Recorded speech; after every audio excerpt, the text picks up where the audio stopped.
The packing stage is what turns the filled part into a quality part, helping control shrinkage by increasing the plastic's density. But packing isn't always beneficial. Too little packing can lead to excessive shrinkage, while too much can create internal stress, warpage, and dimensional issues.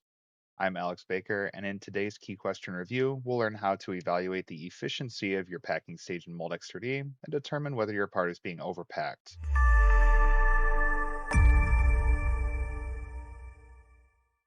Whenever we start thinking about packing, the first result I always go into is the packing pressure result. And packing pressure will tell us how distributed our pressure is during the packing stage. Being that we're applying the pressure from our gate location, we need to make sure that our material property is as uniform as possible. So in an ideal world, I would be able to see that this packing pressure is completely uniform throughout my geometry, but unfortunately that's not the case. We can see that the pressure is highest around our gate and decreases as we get closer and closer to the end of fill, or more specifically, as we get closer to the frozen area of our part geometry. Something that's very important to note about the packing stage is that the packing effect can only be distributed through molten material. So we need to identify where the molten material is in our geometry, and that will allow us to identify how efficient our packing stage will be at this moment during the molding process. It's also important to note where we are in the molding process. This time step currently is the EOP, which stands for end of packing. If I wanted to evaluate my packing pressure distribution at any moment during the molding cycle, specifically at any moment during the packing stage, I can right click on the result and go to any of the intermediate time steps that were output along the duration of the analysis. For example, I can go back to a previous time step. As I go further and further back in time, I can see that the distribution of packing pressure is more and more uniform throughout my geometry and less localized around the gate location. In this case, I am going to be looking at the EOP time step to understand the distribution of packing at the 12-second moment during my molding cycle, which also, as a note, this includes the filling time. If I go over to my information tree, I can see what my process conditions looked like. So I can see that my filling stage was 2 seconds, my packing stage was 10 seconds. That's where the 12 seconds is coming from. Now, there's a couple of result items that I like to look at in addition to the packing pressure distribution, is the packing pressure distribution is really just the resultant information. How distributed that packing pressure is dependent on the material properties as we traverse the molding cycle. And so in addition to the packing pressure, I'm going to create a tandem display showing where the molten material is in our geometry, and that will allow me to evaluate why the packing pressure distribution shows the way that it does. In order to create a tandem display, I'm going to go up to the Compare tool in the Result tab of the Moldex3D Studio interface. Whenever I create a tandem display putting two results side by side, I'm always going to use the sync function. In the 2026 version that I'm using here, we have a new dropdown, and so we can use these sync options under that dropdown. That'll just allow me to control both windows at the same time from a view standpoint. On the left side, I'll have the packing pressure, and on the right side, I'm going to go to a result item that we call Molten Core. Molten Core allows us to evaluate only the material above the freeze temperature, and you can see the freeze temperature of your material if you go over into your information tree once again. We can go into the material section, we'll see where that freeze temperature is. At this moment during the molding cycle, we can see that a large majority of the material is frozen off, but not all of it. And so you can see the similarities between where the molten material is and where the high concentration of packing pressure is. Now, there's still a residual pressure that is available in the frozen material. Even though the material is frozen, it can still hold this pressure for some amount of time. And so as time progresses, you'll actually see that the pressure localization effect will become more and more obvious, and this blue area will consume more and more of the part geometry. In this case, the pressure is localized around the gate location, and we can see that that localization of high pressure is concentrated where there is molten material. Now, interestingly enough, in this part specifically, we have a hotspot over at our end of fill here.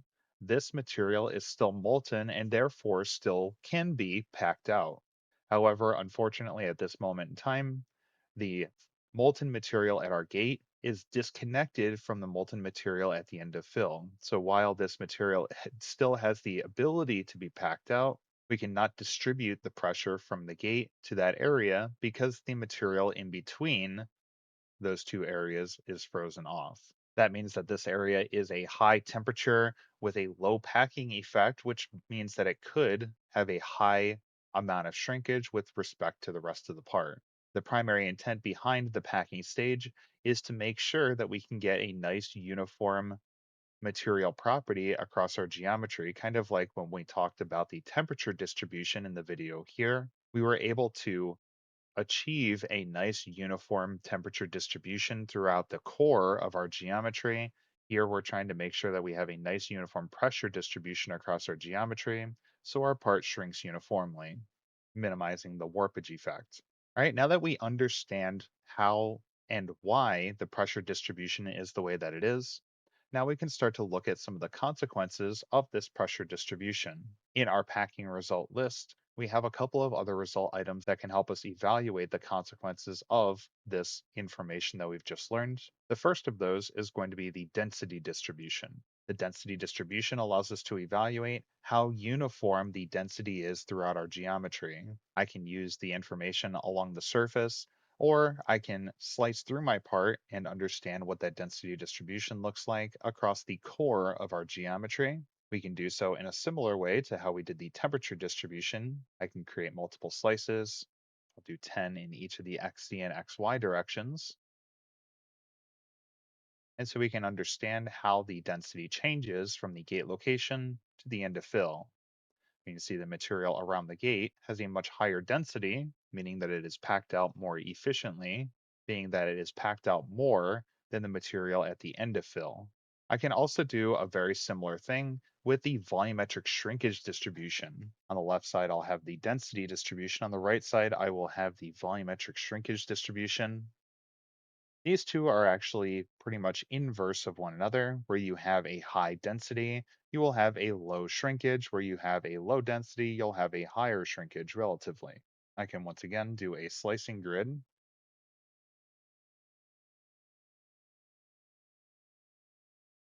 to understand how these two results compare to one another.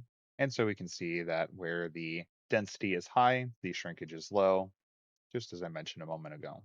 One of the primary things that we like to focus on here is the volumetric shrinkage distribution, because this is a representation of the shrinkage data up until this moment in the molding cycle. So this isolates away any of the cooling effects and any of the time effects that we're going to see in the next stage of our analysis. It allows us to focus in specifically on the impact of the filling and packing analysis on the shrinkage data in the part. There's two things that I like to focus on with the volumetric shrinkage result. I'm going to get out of the compare for a moment here.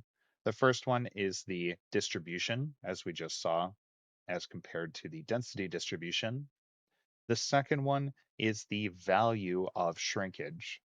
Specifically, and as it applies to the question at hand, whether we have overpacked our part geometry. Normally, when we induce energy into the polymer chain will increase in length, and then as it releases that energy into the mold, it will decrease in length, which is the phenomenon of shrinkage. However, these polymer chains are just a bunch of springs. If I overcompress that spring, I'm inducing an energy into it, and instead of releasing the energy into the mold and shrinking, it'll release the compression energy and it will actually expand after the part is ejected.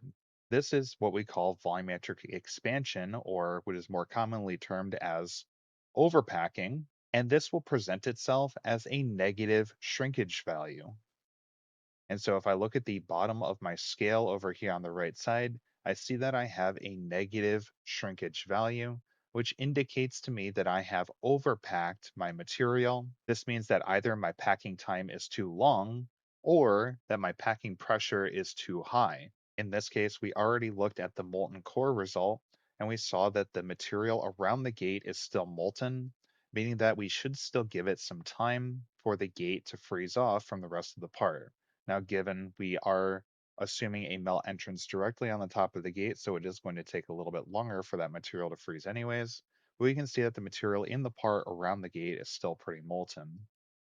So in this case, I would suggest to decrease the packing pressure, or more specifically, adjust the packing pressure profile. We can do so in the packing process.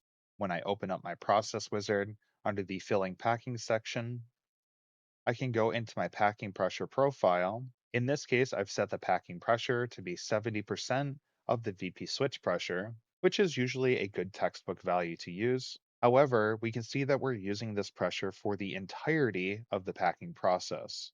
Something that we can do is that we can reduce the pressure over time. As the material begins to freeze off in our part geometry, we want to mimic the volume of available packing with the packing pressure that we're applying. So as the volume of material in our part that is molten decreases, we should also be decreasing our packing pressure.